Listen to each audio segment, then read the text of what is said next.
না, এটা সুইজারল্যান্ড বা বিদেশের কোনো জায়গা নয়, এটা পশ্চিমবঙ্গের মধ্যেই অবস্থিত। এই গ্রামের নাম সান্তুক। মাত্র 15 থেকে 20টা বাড়ি নিয়ে গড়ে উঠেছে এই ছোট্ট গ্রাম।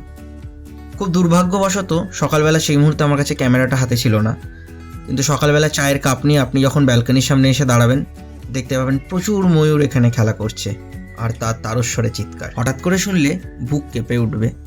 ঠিক যেন মনে হবে পাহাড়ের কোনো এক প্রান্ত থেকে প্রকৃতি চিৎকার করে কিছু বলে চলেছে।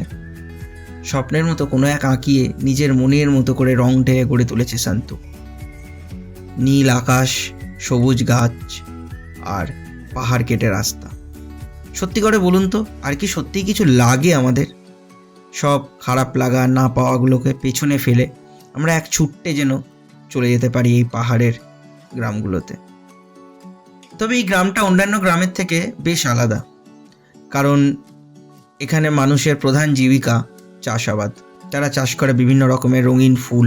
কোথা থেকে একগুচ্ছ প্রজাপতি মৌমাছি উড়ে এসে যেন জুড়ে বসে। এখানে ভালো লাগা ছাড়া আর কিছু নেই। যেরকম খাওয়া দাওয়া, ঠিক তেমনি ঘোরার জায়গাগুলো।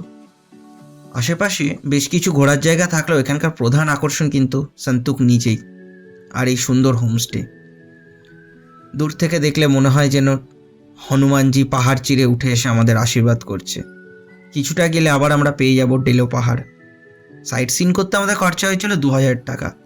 কলকাতা থেকে এনজিপি পর্যন্ত আসতে কি খরচা সেটা নতুন করে নাইবা বললাম। যারা ভ্রমণ পিপাসী মানুষ তারা প্রত্যেকেই জানে কিরকম কি খরচা হয়। এনজিপি থেকে আমাদের সান্তুক যেতে খরচা পড়েছিল 3000 টাকা, আর homestay per day per head 1300 টাকা করে। গাড়ি ভাড়াটুকু একটু বেশি হলেও খাওয়া দাওয়া থাকার খরচাটা বেশ পকেট ফ্রেন্ডলি। তাহলে আর দেরি কেন, কেটে ফেলুন টিকিট আর ঘুরে আসুন এরকম একটা সুন্দর জায়গায়, সান্তুক।